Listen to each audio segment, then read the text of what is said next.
வாசகத்துக்கு உங்க ஸ்கூல்ல முடிஞ்ச ஹெல்ப்ப பண்ணாங்க.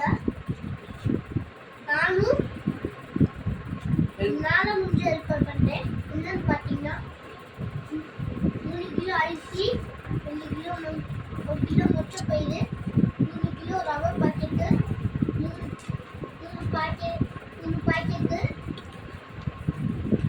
கேப்ப மாவு, 2 பாக்கெட் கோதுமை பாக்கெட்டு, 2 பாக்கெட் பிஸ்கட்டு, 15 குளிக்கிற சோப்பு, 10 துணி துவைக்கிற சோப்பு, நீங்களும்